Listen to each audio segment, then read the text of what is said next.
So, Drew, I don't know if you've heard. I don't know if you've heard about this, but there is this guy. He was the president of the United States. He's running for being the president of the United States. You don't live in the States right now, so I'm just making sure that you understand.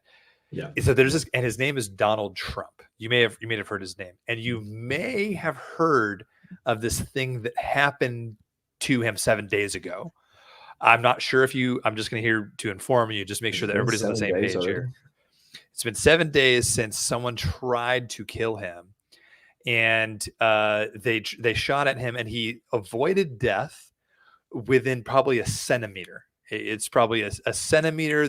There was a 7 mile per hour headwind on this bullet, the 3 rounds or so that was fired at him.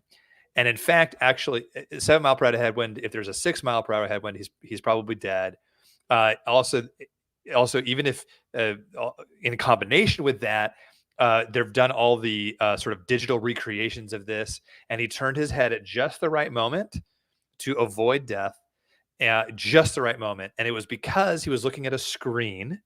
He was looking at a screen to his right, and he doesn't really look around very much. He likes to be right here with his crowd and not move his head too much or not look away from the crowd very much. He's a engaging, whatever you think about him, he's an engaging orator. And so he doesn't move his head very much. Just at the right moment, he was looking at a screen with a graph, and he turned his head, and the round put a hole in his ear.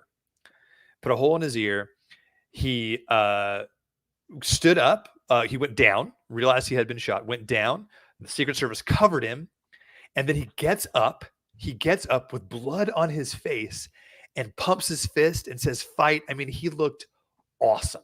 If you hate his guts, you have to admit it looked awesome. And so I don't know if you heard about that. Even Zuckerberg, I have heard about it, Eric. Yes. By the way. You did. Even Zuckerberg said that it was one of the most bad Apple things that he's ever seen in his entire life. It was. It's one of those moments where you remember where you were when you heard it. I was about to play Dungeons and Dragons with family. Family was over. We're gonna eat dinner. We're gonna play some Dungeons and Dragons. We're about to play, and I hear, and my heart sinks. I think they got him. But then I see the video. I can't believe it. He stands up. His fist is pumped. Within 5 minutes, that iconic photos on the internet with him pumping his fist. That the photo that's going to define American politics for the next decade or two. Like, it's incredible. Okay, but wait, why are we talking about it right here? Because there are people in the aftermath of it who are talking about, well, did God intervene? And then you have the Reformed bros. Well, actually, God doesn't intervene. He's active all the time, ordaining everything. He doesn't intervene. Yeah, it was my tweet. So we're going to be looking at a few different tweets, posts today, whatever you want to call them. And it was my repost of the well, actually, from Justin Peters that got a fair bit of pushback. There was another one that I wrote that got a lot of engagement as far as likes and stuff. But it was interesting. At the end, stick around to the end of this episode, and Eric and I will tell you personally whether or not we think that God actually intervened or moved the bullet or whatever. But we want to deal with some of these posts, some of this online interaction. What's the point in having an X account that's supposed to be a bridge to the podcast, really, to our content here, if we're not going to use it here for a little bit of discussion? Aaron says, so the real miracle is God saving you from playing Dungeons and Dragons. Get behind me, Satan. We did play Dungeons and Dragons. I didn't let that stop me. I didn't let that the attempted assassination of the president of the United States stop me. What's that? Oh, roll for Constitution. Okay. Yeah, exactly. Carry on with the game. So I guess we could start with, I've got a few bookmarked tweets, posts here. I hope I don't accidentally dox myself somehow with something personal while we're looking at all this. But here's one of the very first ones. Oh, man. Where did it go? Try to click on it. There it goes. I need to make these bigger, don't I? Oh gosh. Yeah. Can you blow them up? Oh, There we that's go. successful. Oh, there you go. That's successful. Boom. Boomtown. You know what you're doing. You're a professional. I think this was one of the very first tweets that I saw, and I just thought, this is going to be good. This is going to be good. This is content right here. This is what the acolyte was to Nerdrotic and the drinker and all this other different stuff. These kinds of posts are to us and our platform here. It's content, it's good fodder for discussion and for a little bit of mockery, So here's Scott Aniol. He says the claim You're not sharing it anymore. Oh, snap. Here we go. Visual folks like me out there. He says the claim God moved the bullet is more of a mythological view of God than a biblical view. God didn't have to move the bullet, as if the shot was somehow independent of him. Oh, I love that. I love that so much, Scott. He ordained the trajectory before the foundation of the world. And then this was my retort that I got some pushback on. And I didn't pull any punches here, as you'll see. I just underlined he ordained the trajectory before the foundation of the world. And I said, okay, now do the bullet that took the life of the firefighter who died protecting his wife and daughter. This is such garbage, blasphemous theology.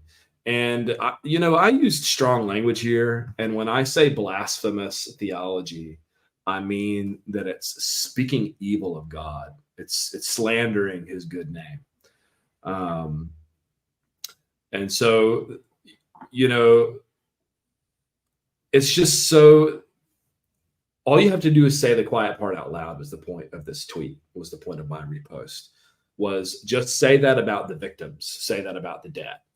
But you don't want to say that because it doesn't sound as pious. It doesn't sound as pious to say he ordained the trajectory of the bullet before the foundation of the world to kill the innocent Christian father, that doesn't sound as pious. But can you, first of all, you're talking about, okay, I want to be fair. You know that I'm a big fairness guy. I'm very concerned about just everybody getting along. You know what I'm saying? I am just so, I am the Zen guy, and I just want everybody to just woosah get along. Okay, so I'm just very concerned about being fair and balanced. Okay, seriously though, I do want to be fair here. What attracts someone to Calvinist type thinking, Reformed type thinking, Augustinian type thinking? What they are trying to accomplish is what they see as an untenable view of God, which is something like God can't be surprised by anything, or God can't be out of control. There's nothing, it can't be that he's out of control, or that something happens that he doesn't know is going to happen. He can't be surprised by anything. God doesn't leave anything to chance. And I may think these are slogans, and they are kind of, some of them are just meaningless slogans because nobody thinks that. But it does get at the root of their concern, which is they don't want to see God out of control, leading anything to chance. They want to elevate God. They don't want to see him act like a pagan God, like a creature who's surprised by things and has to react to things. Okay. Right. That is they see a untenableness to saying that God reacts and that God is surprised or something. Okay, that's fair. Let's talk about this. How untenable is it to say that God doesn't intervene? You can't go there.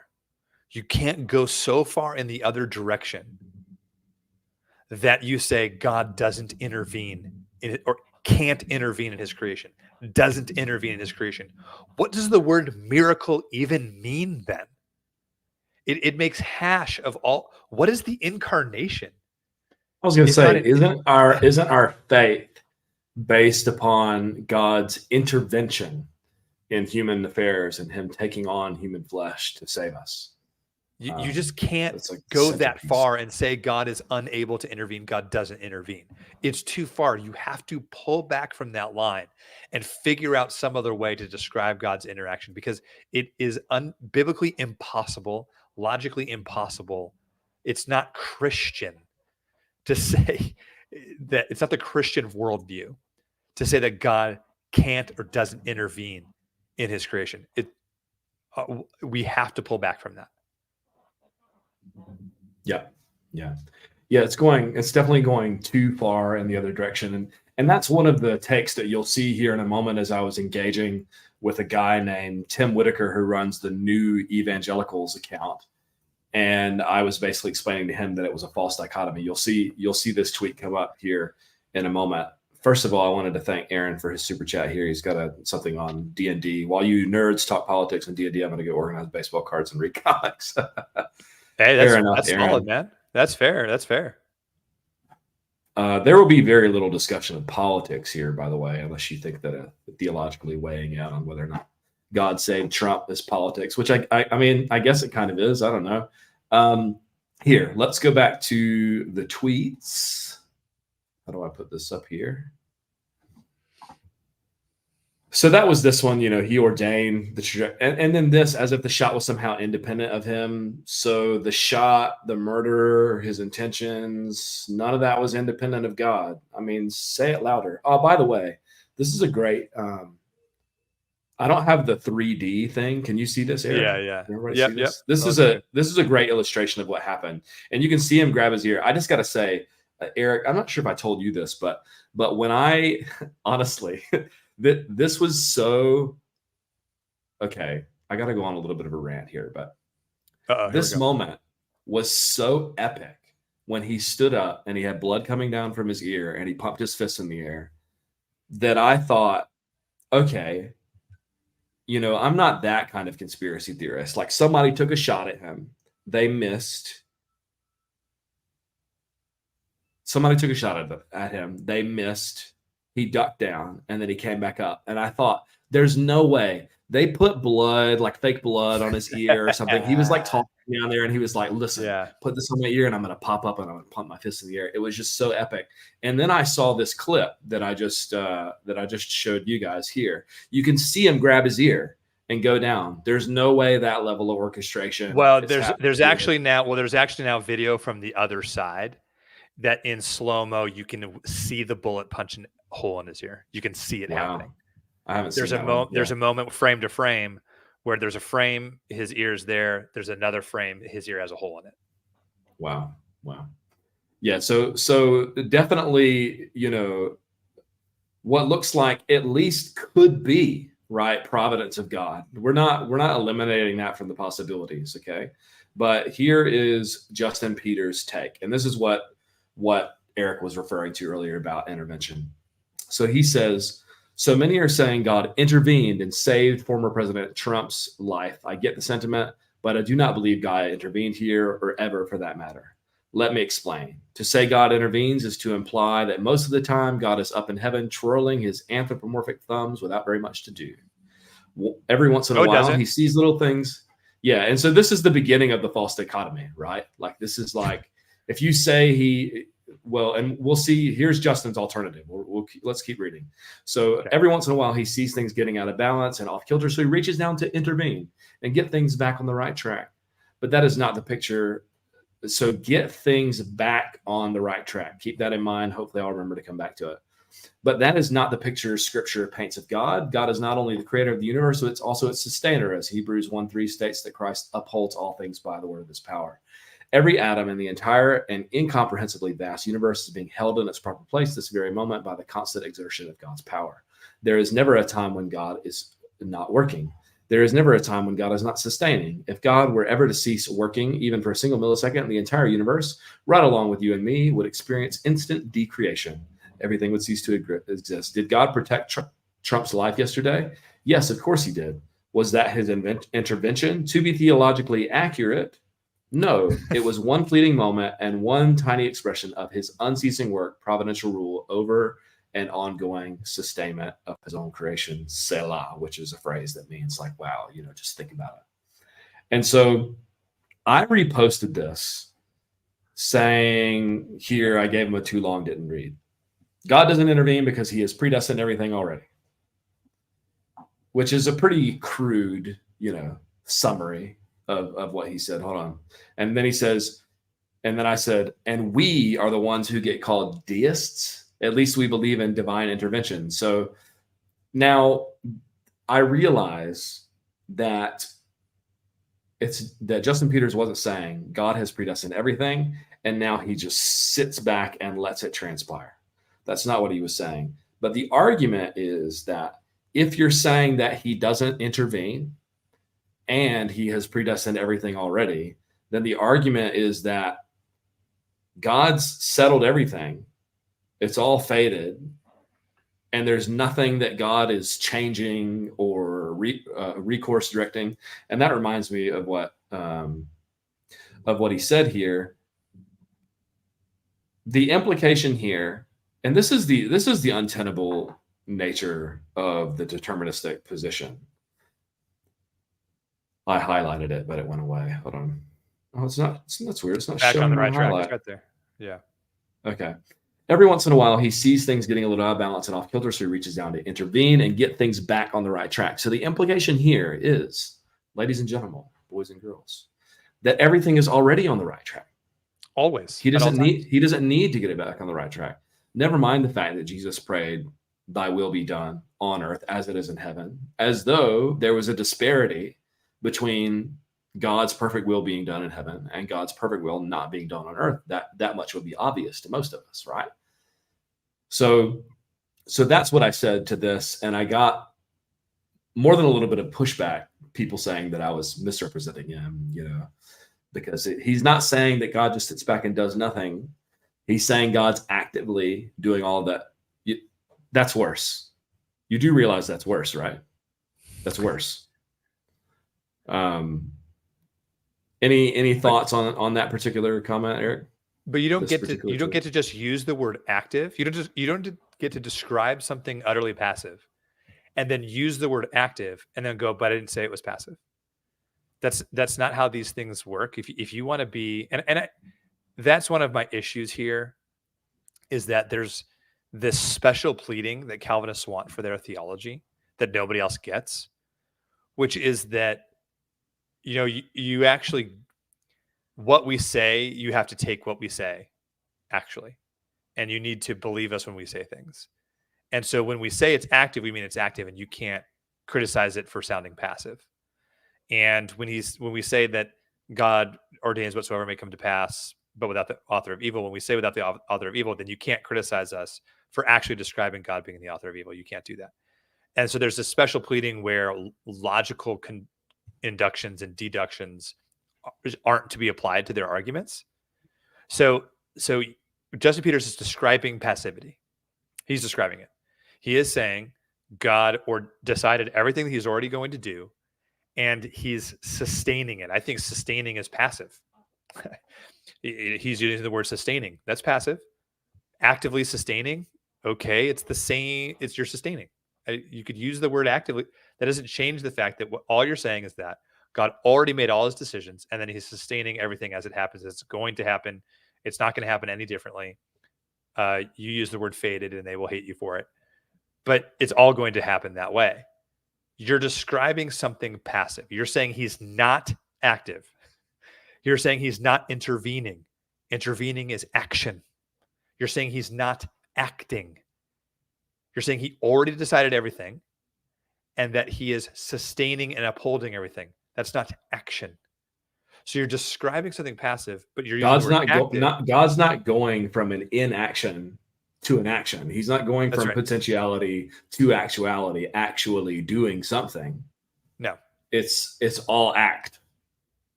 It's all sustaining. When Justin Peters sees sustaining, he sees act. That's right. So you are describing something that is a machine in motion. That's what you were describing. You're not using those words, and you're going to come at me right now, and you're going to say, "Boy, machine in motion." He didn't say that. He didn't say that. I understand he didn't say that, but that's what he's describing. So that's our criticism. That we're saying that theology doesn't work. We're saying this isn't biblical theology. The Bible describes God as active in a responsive world, as active and reactive, as involved in the world. That's how the Bible describes him everywhere. All the time it describes him this way. And you are describing something unbiblical. You're describing a machine in motion. And your argument is, well, because I'm using different words than that, because I'm saying actively sustaining rather than setting a machine in motion, because I'm saying actively, therefore the criticism of deism doesn't work. No, your response is irrational. Your response is yes, but he's using the word active and using the word these other words, and so you can't call it deism. Yes, I can. You're describing setting a system into motion. That's what our criticism is. Can you please respond to that? Right. Yeah. Yeah. It's a system that's been set in motion, that is sustained by the being that set it into motion, and is always acting. And that is pure act. I mean, if you want to, go back into the So James says, right, involved in that he already wrote the script and it is playing out. So he writes the script, it's playing out. You can say he's sustaining the play. He's sustaining the book, however you want to say it. You're describing passivity. And so, obviously, this is my position. The criticism of deism lands. Yeah. Yeah. And so here, that's what I posted. And I want to talk about a couple of responses to this particular post. And then we'll go on to new evangelicals and my engagement with him. I don't know how deep I'm really going to go into that. It would be a little bit of a rabbit trail trying to follow it through X. But here is one response from someone named Synth, like as in Cynthia, I guess. So she says, you can see my post here. This is a screenshot that I've done of her. Scott is correct. Only God knows when we die. He is the Alpha and the Omega, provisionist. Your God is a small one. If you don't understand, God gives life and takes it away. And so, and I linked her to this after I posted this underneath her post. I said, notice the softening of language from, and this was Scott Aniol's claim summarized, God has eternally predestined the path of all bullets. Oh, and so I guess we're kind of circling back around to Scott's post now, but God has eternally predestined the path of all bullets. 2, God knows when we die, and God gives and takes away life. Can we not see how God knows when we die and God gives and takes away life is a much softer claim? It's a much more, they're practically biblical quotes, although I would quibble a little bit with the God knows when we die. We see Hezekiah where he gets years added to his life and stuff, which we may get into here, but just speak plainly so everyone can see your theology for what it is. Me saying to her, don't soften the language. Just say God has eternally predestined the path of all bullets, not God knows when we die and God gives and takes away life. And this was some of my frustration with this, is that they quote Job or an obscure verse that they think, is actually also from Job, that talks about like God limiting the number of man's years and so on, and say, aha, see, therefore God predestined the path of every bullet. You skipped a few steps there. You've pivoted back to a much more biblically defensible position here. In this case, Synth has, and I'm just pointing that out. Just speak plainly so everyone can see your theology for what it is, or disagree, or say, I disagree that God has foreordained the paths of every murderer's bullet. feel free to disagree. That would be fantastic. And so here's another reply. And I got a little bit spicy with this guy because he's engaged with us before, and I just thought his response was a little bit silly. But he says, "Sure, I'll take that dare." So I said, do the bullet.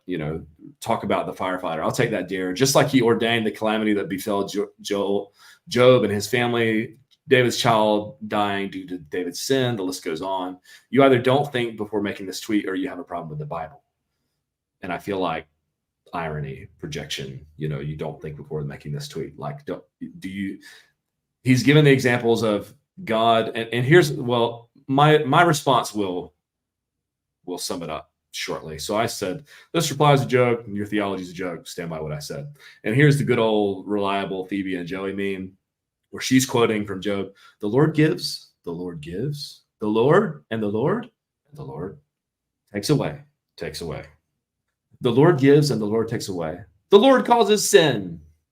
It's like, what are you talking about, man? Like, in Job, he says the Lord gives and the Lord takes away. Therefore, God ordained the path of the bullet that killed the. Help me understand it, Eric. Audience. What?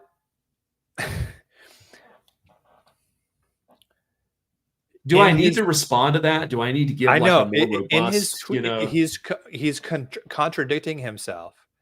He's telling a story. He as an example, he's using a special story.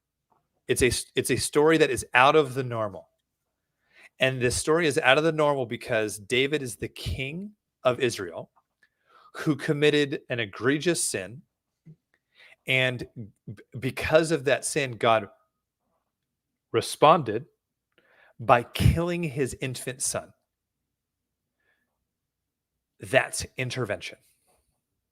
That's God doing something special, doing something a little bit different. It's God placing his hand over it and saying, because you did this, now I'm going to do this.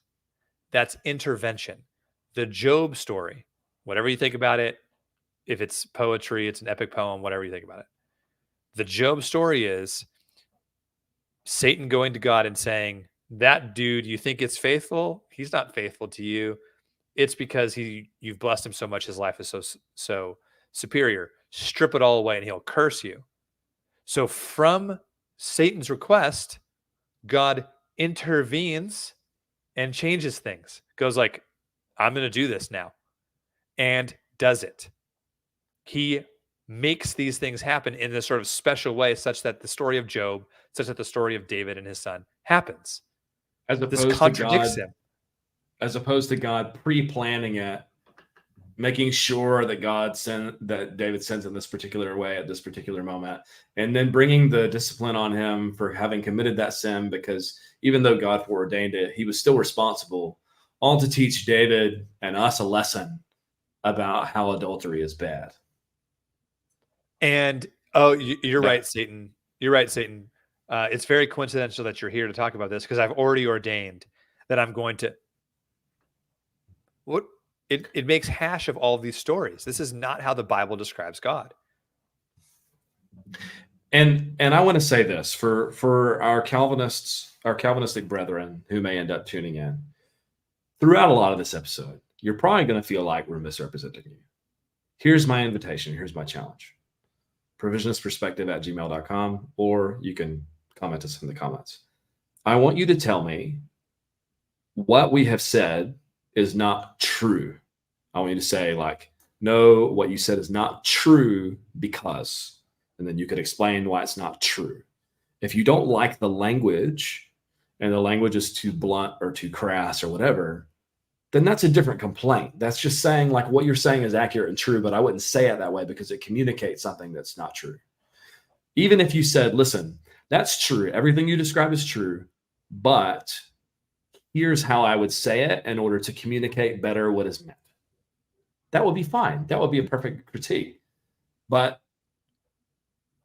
you can't say that we are misrepresenting you if what we are saying is true on your beliefs. And then also I would ask or invite, distinguish between what is true and a logical implication, like the like the deism comment. That's a logical implication. We're not saying that you believe that that's true. That's a logical implication. Okay, so distinguish between those things, if you will, please, if you decide to comment or respond or whatever. Yeah, I appreciate you, Aaron, for the super chat. $13.99. Are you out of your mind? That's a lot of money, man. Thank you.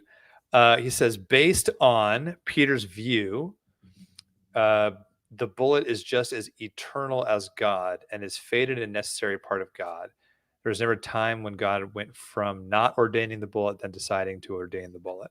And this is a problem. This is a serious problem in this theology, is that even when you're talking about the decree, or, in Justin Peter's case, in this like intervention, there is no sense in which God goes from not acting to acting. It's always activity. It's actus purus, all this different stuff. And then Prime Objective says, makes all the Bible stories appear to be nothing more than a charade. I mean, it makes them seem like they're a play being acted out for the benefit of the reader for some other theological truth, rather than this is how things actually happened.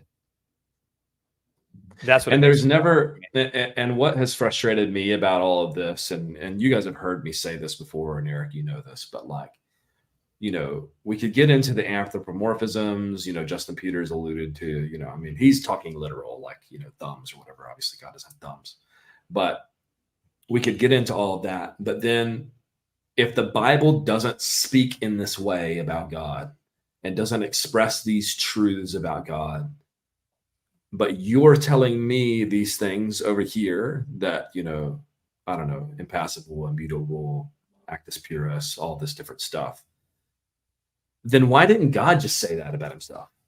Is my question. Where are you getting that from, that you have to tell me that you can't just point here and say, see, this is how God describes him. God describes himself and his own character as someone who changes his mind, as someone who relents according to disaster. This is God's own self-description of himself.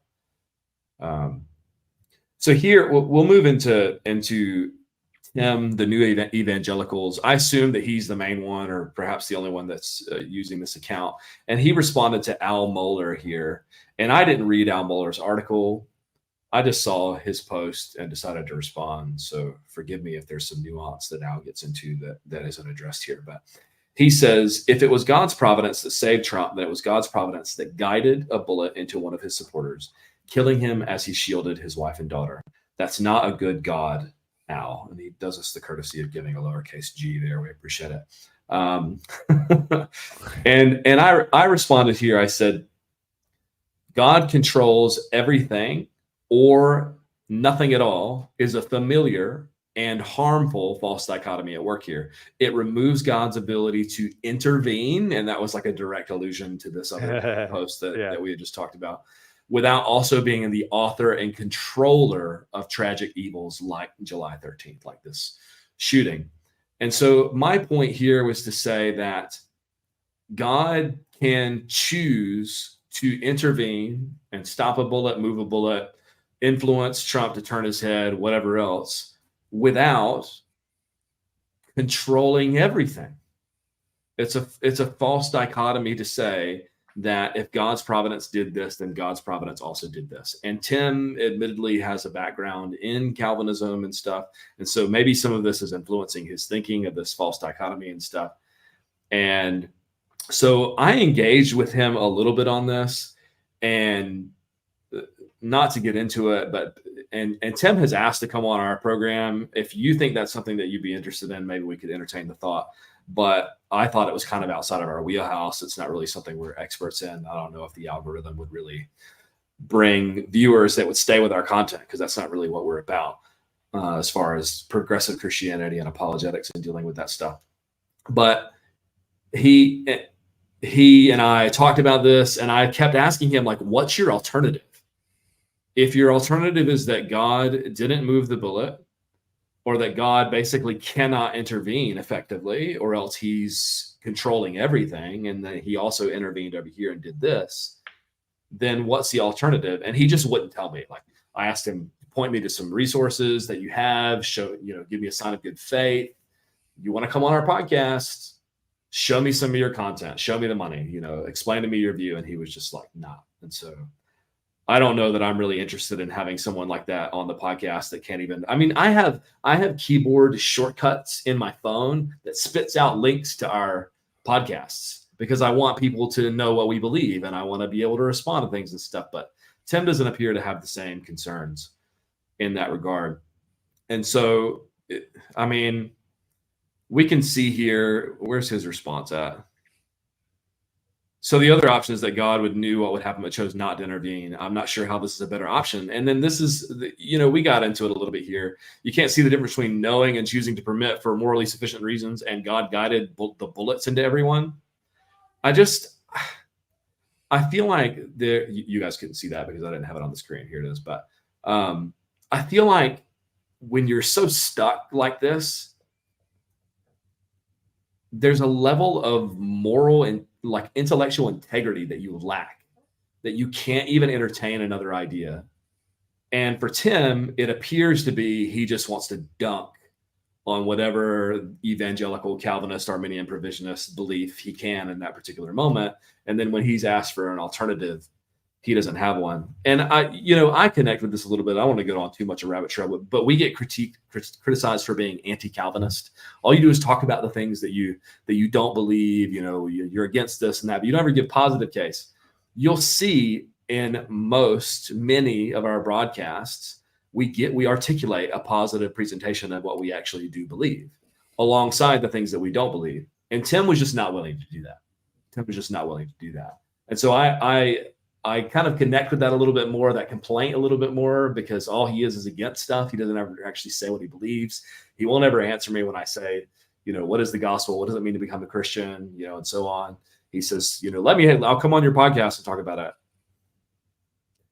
Anyways, I need to message him after this. I'm gonna send him a night message and kiss and make up, but he's gonna have to do some convincing if he wants to come on the podcast.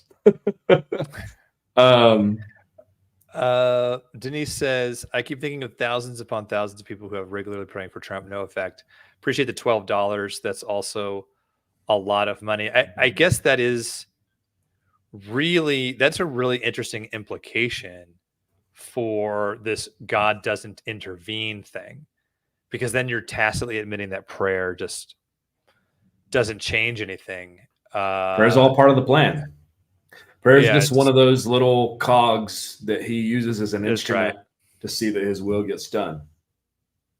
And this is a burden. This is a challenge. I mean, when you talk about prayer, in the absence of prayer and the absence of the covering of prayer, situations like this, other situations, and I want to give a brief testimony. So speaking of our beliefs and positive statements about what we do believe, God has if something happens, God either determined it to happen or he permitted it to happen. That's like the too long didn't read version. And for those of you that know me personally, for those of you that know me a little bit through this podcast, you'll know we went through tremendous tragedy back in 2020 with our daughter and what happened to her and being born very early, 25 weeks, 525 grams. That's 1 pound, 2.5 ounces, tiny, tiny little baby, multiple surgeries, 7 months in NICU. And the hardest thing about NICU, I think, or at least one of them, not all of the babies make it.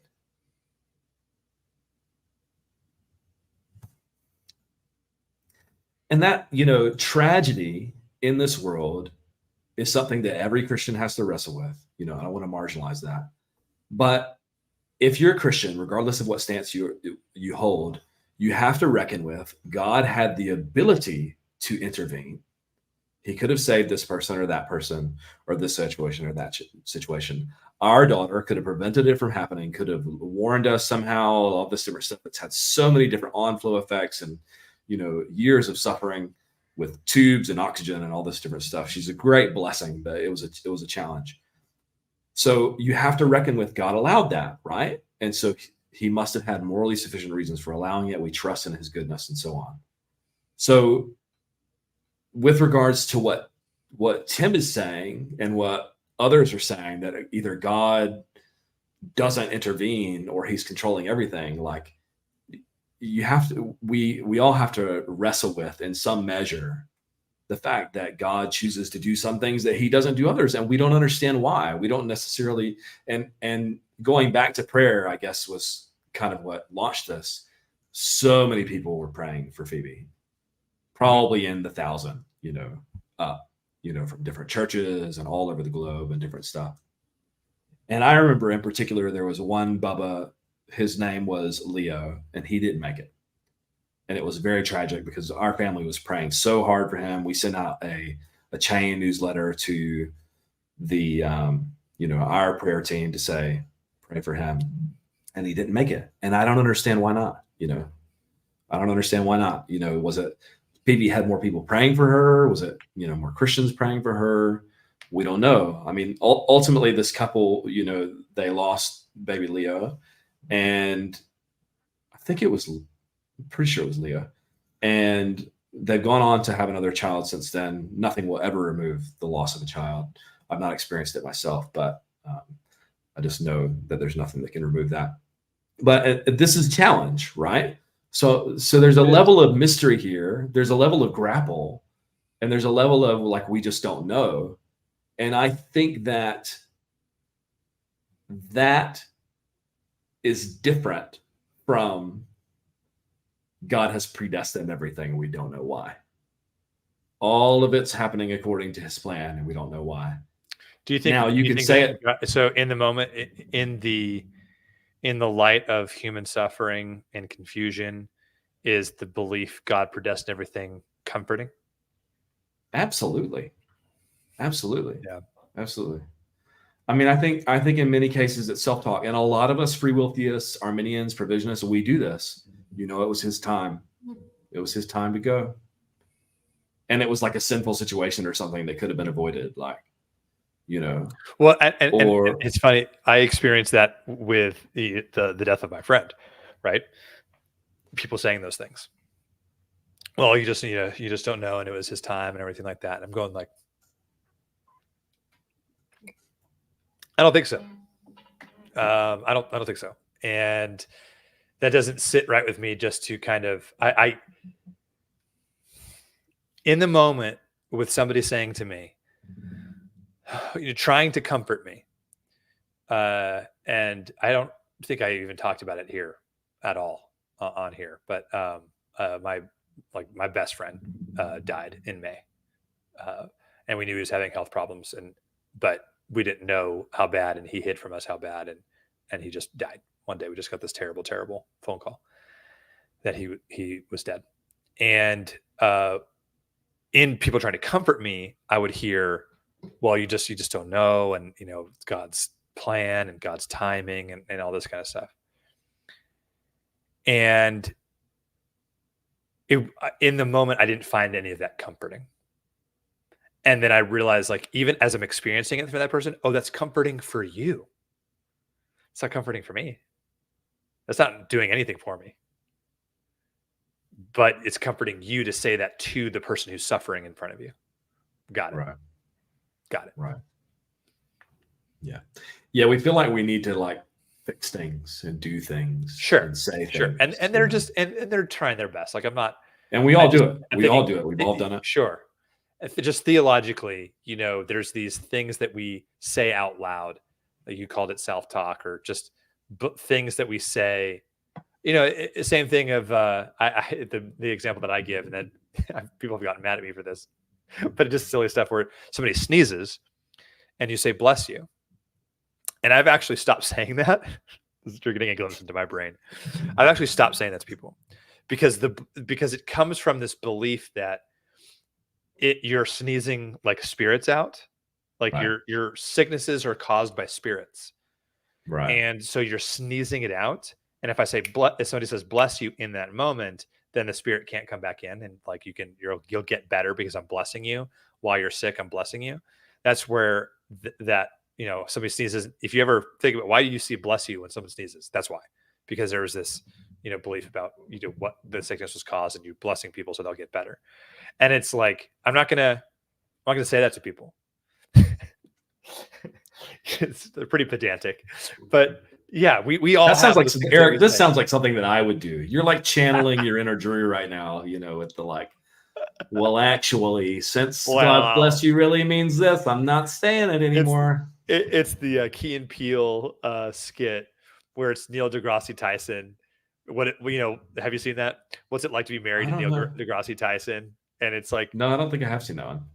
how are you? His wife comes in, but it's Keegan Michael Key, and he's like, how are you not ready?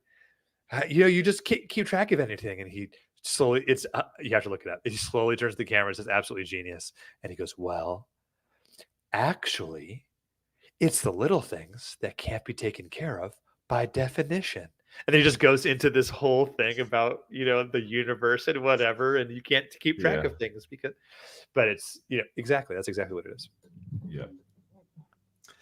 And that's, mention. Denise is saying, oh no, whereas I'm big on saying, bless you, regardless if it's rich, it's polite. We need to hang up. Totally. It's a polite thing we say to people. It's something we say as the social fabric and families. Now I get it. I say, God bless you, because I can't bless you. I'm not the Lord. Oh, okay. So that's your pedanticness coming out, right? From back in the day. Anyone else know? No. Thank you, Denise. We prayed, Drew, and thank God with you. Man, so many people were praying. And it was just around, we were just starting this podcast, I think, when all that went down. I think we had recorded a couple of episodes, and then they were releasing like a week or two behind when all that was happening with Phoebe. Yeah. But yeah, so you guys were right there amongst it with us, and we thank you for your prayers.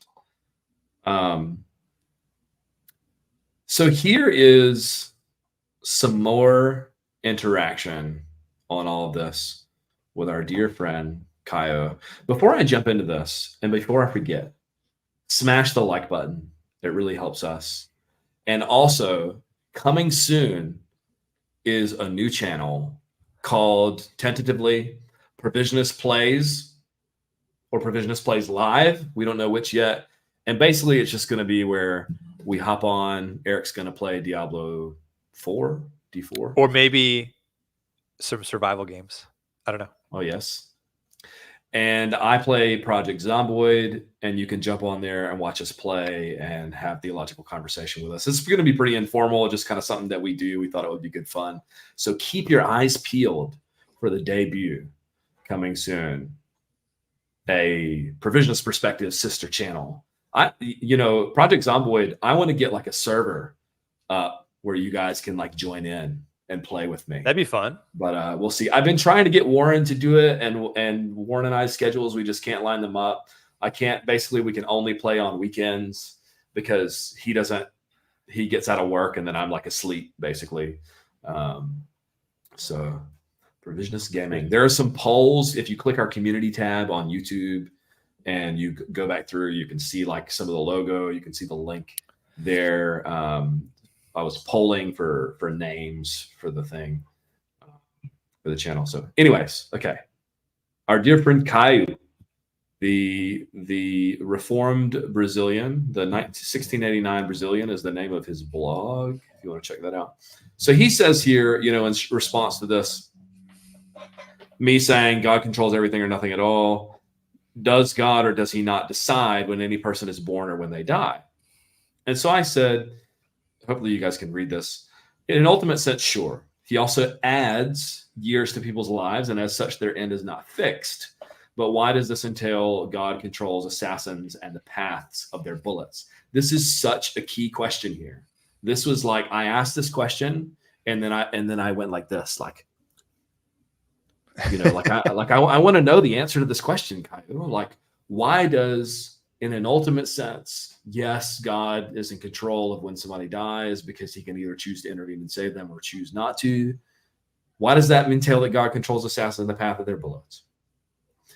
So he says, now I don't, Caio has often responds with many words. A lot of this is scripture actually, but he says, yes, he adds years, like with Hezekiah, he may add or subtract years based on his own providential purposes. Now he does add and subtract in quotes for a different reason than I do add and subtract. I think, if you know, you know. But from our perspective, we almost never know when that is the case. Telling Hezekiah the exact number of extra years he would live was obviously an exception, not the rule. And Hezekiah only lived those 15 years and did not die sooner than those 15 years. So then he quotes from Job saying his days are determined, and he quotes from Deuteronomy 32:39. See now that I am he, and there is no God beside me. It is I who put to death and give life. I have wounded, it is I who heal. There is no one who can deliver from my hand. Now, the context, you guys aren't seeing any of this. Eric, you got to tell me when these things aren't up there. If I'm ever reading from a tweet, my bad, you can't see it, just let me know. I failed. So this is his, he has quite a long reply here. And so wait, put the Deuteronomy quote, put the Deuteronomy quote. But okay. There's no one who can deliver you from my hand. Okay, true. Here's the actual. Okay. Okay.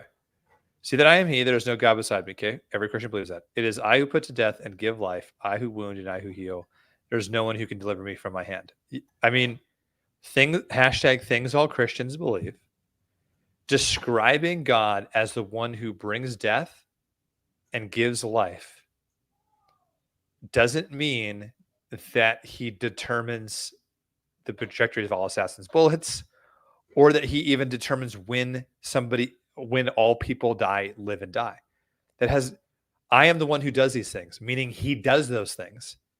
That doesn't mean, and moreover, he has determined everything. And moreover, what's the context? What's the context of this? This is Moses's song to the people of Israel in response to him having given the law and him saying, you're stubborn already. You're stubborn when I'm here. How much more stubborn and rebellious are you going to be when I go? You're not going to disobey this. Here are the blessings and the curses that are going to happen to you. And then God says, I am the one who heal. I'm the one who destroy. He's saying, I'm in charge. I'm your God. When stinky starts to go down, it's me, And so to extrapolate from this that God has predestined the path of every assassin's bullet is just silly to me, quite frankly. It's just silly. And I say as much here later on. I'm not sure if it's right here, but I said, can you guys see this right now? No, you can't see Nope. it. I said, you're really making me work for it in your replies to my questions, aren't you? If God added years to Hezekiah's life, then his end was not fixed. I mean, that's an intervention. Yeah, it's an extension of what his life was going to be and then became. And I said, might respond in full later because I wasn't sure if I wanted to read his whole entire and analyze the whole comment because it was a lot of words. He said, did Hezekiah die before those 15 years passed? No. Could he have died before those 15 years passed? No. Again, you're assuming his life wasn't fixed. And I retweeted him here. Let me see if I can get this from here. View quotes. Here we go. This was my response. And I'll just have to didn't read most of this because this begins a whole thread that still isn't finished yet. I'm still waiting on Kaio's response from this. And I said, quoted him, you're assuming his life wasn't fixed. And I said, an assumption? How silly. God says he added years to his life. I believe him. The Lord said, you are about to die and will not recover. I believe his life was going one way and God intervened and changed it. He extended his life. Reminder, God does not lie. So when he says you are about to die and will not recover, that's not a lie. However you want to encapsulate that in your view of foreknowledge and providence and all that different stuff, God wasn't lying when he said you're about to die and will not recover. And then he quotes, from Job 121 and Deuteronomy, the passage we just read. The fact that God is the ultimate sovereign, gets to decide who lives and who dies, does not in any way indicate that he has predestined every evil thought, action, and desire, nor the paths of murderers' bullets. The fact that I even have to type this out is just silly.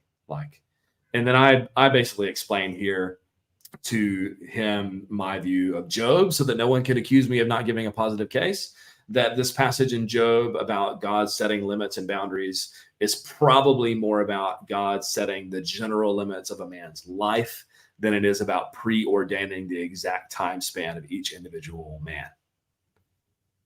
Because, and then if you think about it, how evil things were when men were living like a really long time, maybe it was a better idea to shorten it up a bit, Any thoughts on some of this interaction? We wanted to keep it at around an hour, so I don't want to. I mean, this is a long conversation between Kaio and I. I think the only thing that I would say is that the main disconnect I think we're having. You can definitely believe, if you want, that we are just insincere liars in terms of what we are saying and how we understand Calvinism, and whether we have a positive case for this. So let me just give you. So you said at the end we're going to say whether we believe personally that God saved Donald Trump's life. Personally, I believe he did. I think that there's that level of coincidence is too ridiculous for me. I think that I don't exactly know how to encapsulate it. Like, God pushed the bullet to the side. I think there's a headwind. He inclined just in that moment. He inclined in a influence response way, not cause effect. Influence response. Trump to turn his head just at that moment, just the right headwind. The person didn't. The guy that tried to kill him wasn't better trained to understand headwind. Lots of different factors. I even think that, and this is what I have to wrestle with God with in my own life and in my own view, but he also equally allowed the shooter to get those shots off, which killed another man and wounded others. Yeah. He allowed for either the plan or the incompetence, however you want to see it, the plan or the incompetence to let that guy up in that roof and let that guy take those shots. But last thing I want to say is, you can think that we are liars and insincere in our criticisms, but I would just ask you to get our criticisms right. And our criticism is not that you believe that God ordains evil. We understand that you don't believe that. We understand that most of you, if you're aware, most Calvinists, if they're aware of the WCF and that chapter 3:1 that we quote all the time, if you're involved in these controversies, you understand that God ordains whatsoever may comes to pass, though he does so without being the author of sin. My paraphrase. Okay, we understand you believe that he does so in such a way that he's not the author of sin. I understand that's what you believe. What I'm saying is that when you say the first part, and I've heard this a lot. I've actually heard this twice now. And I'm really happy that this criticism is actually getting out there a little bit. And so I'm going to say it here again. That when my criticism is, when you say the first part, God ordains whatsoever may come to pass, that you then can't say the second part. I've heard back that the feedback is like, well, you can't just ignore the second part, or you pretend the second part doesn't exist, or you're saying we don't believe it. I'm not saying any of those things. What I'm saying is that you are rationally inconsistent, but he does so in such a way that's not the author of evil, doesn't work to defend yourself from the criticism that you are in effect making God the author of evil. This is a logical implication of the first sentence. The logical implication of the first sentence, God ordains whatsoever may come to pass, is in such a way that he is morally responsible, therefore, for evil. Whatever phrase or term you want to use, go ahead and add whatever method or way. Well, he does it in such a way that he's not author of evil. I don't even think you know what that. I don't think you can know what that is, what that way is. You kind of believe that you believe in faith, in your faith in God, that he does it in such a way that he's not the author of evil. Okay, I accept that you believe that. I accept that. What I'm saying is, the criticism is, it doesn't do enough to shield you from the criticism. I'm glad you believe he's not the author of evil. I'm glad you believe it. He does it in such a way that makes him not the author of evil. But just saying that doesn't give your theology a special pleading to be immune from logical implications. It is still the case, in my view, that the logical implication lands successfully. And I haven't heard an argument as to why it doesn't land successfully. I've only heard, I don't believe that. Or you can't take one sentence without the other sentence, or something along those lines. I haven't heard why the logical deduction as an argument doesn't land. Yeah, good challenge, good invitation. As for me, whether or not I think God saved Trump from the bullet, I think my thought initially was yes, absolutely. And now my thought is I don't know. And I will say this. There's a passage that I won't quote because I have to bring it up. That would take extra time. In Revelation, where it talks about someone receiving a mortal wound that looks like he died and then he comes back up or whatever, that seems like a demonic, satanic miracle. Beware how you respond to what just happened. Okay. And pray for Trump, pray for Biden, pray for everyone. Pray for the family of the shooter, especially pray for the family of the firefighter, who passed away, who went to be with his Lord. Much rejoicing at his arrival, I'm sure, based on what I've heard. His name was Corey Comparatore. I'm not sure if I'm saying that right, but pray for his family, please. There's a number of people that tune in here. If there's anything that you do in response to this, pray for his family. Take a moment to pray. And so I don't know. I don't really know. I think it's amazing. I think it's astounding. And it's difficult not to see the Lord's hand of providence in it, especially when you know so many people are praying for Trump. It's difficult not to see it that way. Having said all of that, I'm Drew, and this is Eric. And we are the Provisionist Perspective. We want you to be firmly persuaded of God's love and provision for everyone. And sometimes that means tackling current events like Donald Trump, maybe getting saved by a bullet, God-decreed bullet, who knows? Thanks for tuning in today. Remember to smash that like button, and we'll see you guys next time. Be blessed and go be a blessing to someone this week. See you next time.